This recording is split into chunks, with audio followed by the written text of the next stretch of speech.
I'd like to show you guys how to build an emergency shelter. And the emergency shelter, the name might be a little bit misleading. It could also be that you just want to go on a fairly technical ski tour overnight where the conditions are super mild and you just don't want to carry a tent and you want to bring absolute minimal amounts of gear. So, and you also want to waste a minimal amount of energy getting your shelter ready when you get there. We're going to lay out a very narrow trough that is roughly maybe 6 feet by 2.5 feet, 6 feet in length by 2.5 feet in width.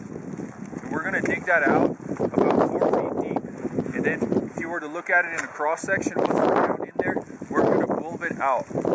Okay?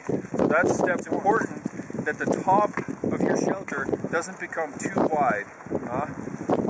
So maybe only about like shoulder width. Okay, go ahead. One of the very important things when you're doing this is that you get it done as quickly as possible without exerting yourself so much that you're getting wet, that you don't want to sweat.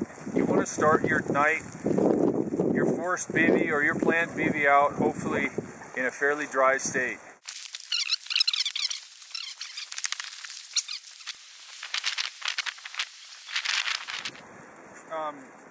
I want to like keep my outer layers dry, so now I'm gonna like get a little further down in there, and I'm probably gonna be on my knees and start hollowing out the volume in there without touching the sort of narrow crest of the top. So there's going to be a lot of contact with the snow, so that my nice puffy insulative layer, I'm going to take that off now, so that when I'm ready to hunker down, I have something nice and dry, and I can sort of start getting down on my knees and start hollowing out the space here and give myself just about as much volume as I want to. So I hollow it out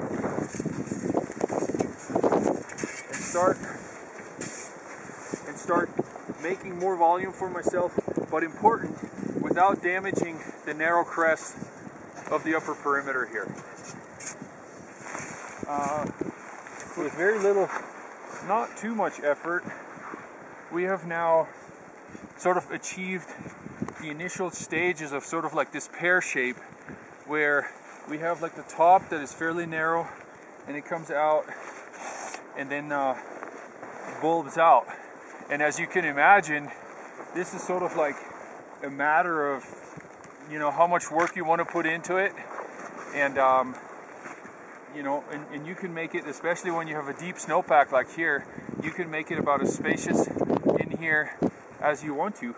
So I'm going to clean this up here just a little bit, so that I'm not like, so that I can sit down, but I don't have to like duck down. So I'm reasonably comfortable here overnight, and we're sort of essentially erecting the roof frame.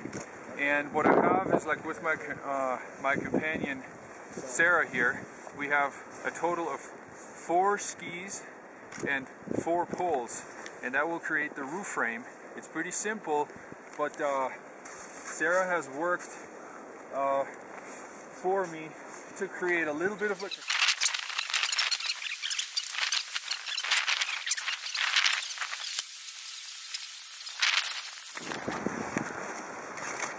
Alright, so here we are. This took roughly a half an hour, and I can feel absolutely no wind, and very quickly the temperature in here will start approaching roughly 0 degrees Celsius.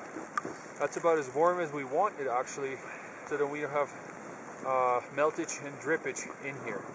And right now the idea is that I can hunker down and maybe sit on top of my backpack or sit on top of something, and I can have a little bit of head clearance, and then of course after that we can make it as comfortable and as spacious as we want to, and so make sure that there's a little bit of breathing room inside. Okay, so here I am in my shelter, and most likely what I'm going to do is I'm going to cut out a few blocks and put that behind here. I'll just have the backpack.